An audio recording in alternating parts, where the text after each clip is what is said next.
Good evening. We begin at 11 with new details around a double murder at a St. John's pot shop with a store employee accused of shooting and killing two suspected robbers. Thanks for joining us. I'm David Wolko. Tonight, newly released court documents are giving us a better idea of the moments that led up to the gunfire. Catherine Cook is in the newsroom. So, Catherine, what have you learned? David, court documents suggest the LaMotta employee was able to get out of the store during the robbery. But instead of calling police, he allegedly returned to the gun shop with a gun. Returned to the, where are we? Not the gun shop, the shop. Just the shop. Just the shop. He allegedly returned to the shop with a gun and opened fire on the men inside.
Right now at 11, a clearer picture of why a pot shop clerk who allegedly shot and killed two suspected robbers is now charged with their murders.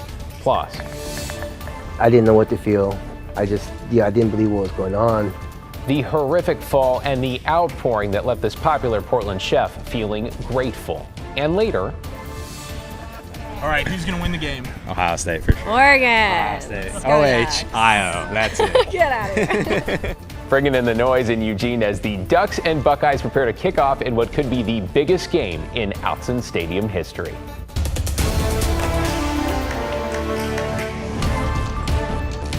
We begin at 11 with new details around a double murder in a St. John's pot shop with a store employee accused of shooting and killing two suspected robbers. Thanks for joining us. I'm David Molko. Tonight, newly released court documents are giving us a better idea of the moments that led up to that gunfire. Catherine Cook is in the newsroom. So, Catherine, what have you learned? David, court documents suggest the LaMotta employee was able to get out of the store during the robbery. But instead of calling police, he allegedly returned to the shop with a gun and opened fire on the men inside. In St. John's, this LaMotta cannabis shop sits empty and boarded up. The scene, police say, of a double homicide. According to investigators, the man accused of murder was working here when he opened fire, killing 2 alleged armed robbers. 34-year-old Jason Steiner appeared in court Thursday. He pleaded not guilty on several charges, including 2 counts of second-degree murder.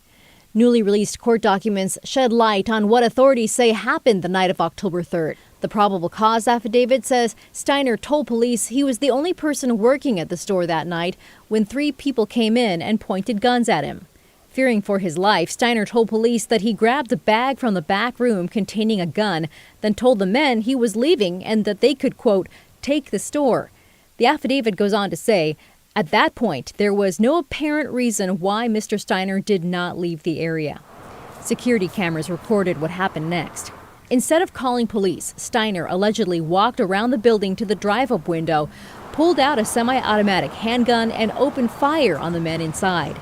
2 of them were killed, 18-year-old King Lawrence and 20-year-old Tahir Burley. Detectives say surveillance video shows they had their backs to the window and never saw Steiner. It's not like a great place. Eve Popkov lives across the street and says she's used to crime in this neighborhood, especially those connected to the cannabis shop. According to the OLCC, LaMotta has reported 4 previous robberies at this location. Popkov isn't surprised. Dispensaries just in general, I mean, they got a lot of product, got a lot of cash. The OLCC is investigating possible administrative violations related to the incident. They tell us they haven't issued any previous violations to either this location or Steiner, and they noted the business doesn't have an anticipated reopening date. Police are still looking for a 3rd alleged robber who got away the night of the shooting. As for Steiner, he's due back in court next Friday. David. Thank you, Catherine. Appreciate the update. To get you caught up on tonight's other headlines now, the mother of a toddler who died of a suspected fentanyl overdose was arraigned today over what authorities say happened after the child's death. We've also learned she's allegedly connected to a man shot by police this week. Mary Jacobo is accused of committing several crimes. According to court documents, she was with Jesse West during a carjacking last month when the 2 of them allegedly pointed a gun at a driver at a North Portland Transit Center. West, by the way, is the suspect who was shot and wounded by police in the Woodlawn neighborhood later that same day. We've done stories on that this week. Jacobo was eventually arrested in Seaside. Back on September 12, authorities say her 2-year-old daughter died of a suspected fentanyl overdose, with witnesses telling us Jacobo fled that scene. She has not been charged in connection with her daughter's death. Boeing says it will lay off 10% of its workforce, an estimated 17,000 people, as the strike by more than 30,000 machinists enters its 5th week. The company will also delay the rollout of its new wide-body, the 777X, by a year, putting it 6 years behind schedule. And it'll stop making commercial 767 freighters. This week, both Boeing and the union filed dueling complaints with the National Labor Relations Board, accusing the other of not bargaining in good faith. Negotiations broke down after Boeing pulled its latest offer earlier this week. And lawyers for a preschool located 2 blocks away from Multnomah County's new Deflection Center have lost their bid to stop the center from opening. That is after a judge this afternoon denied them a temporary restraining order. The lawsuit argued the county violated public meetings laws when planning the center. Parents have told us they are worried about their children's safety. And today we got our first look inside the long-awaited project in Southeast Portland, set to open on Monday. It is where those caught with illegal drugs who qualify can opt for a path toward treatment instead of going to jail. It's about 6 weeks behind schedule, with up until now those services provided by mobile outreach workers. The official name is the Coordinated Care Pathway Center, and the executive director there says they'll handle intake, medical screenings, and getting people set up with short-term sobering services.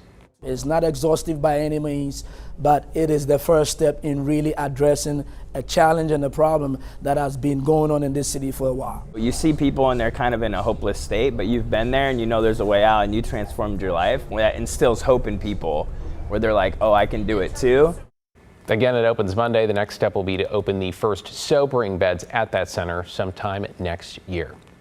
Well, substance use, homelessness, public safety, all priorities for local voters this election season. Coming up this Tuesday, join yours truly along with Shane Dixon Kavanaugh from the Oregonian for the debate in the race for Portland mayor. We will be asking the top 5 candidates questions, and you can watch it live right here Tuesday evening at 6:30. We'll also be streaming it online at KGW.com and on KGW+.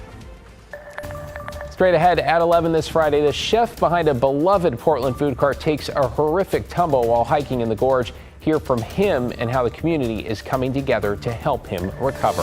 Plus, it would not be Friday without Friday Night Football. Orlando has all your high school highlights, plus a preview of the big game at Autzen Stadium. Matt? Yeah, what a great sunset we had tonight, too. We'll show you the rest of this from the Oregon coast. And, of course, the weekend, we got clearing overnight, lots of warm weather until it's not, and that includes mountain snow next week.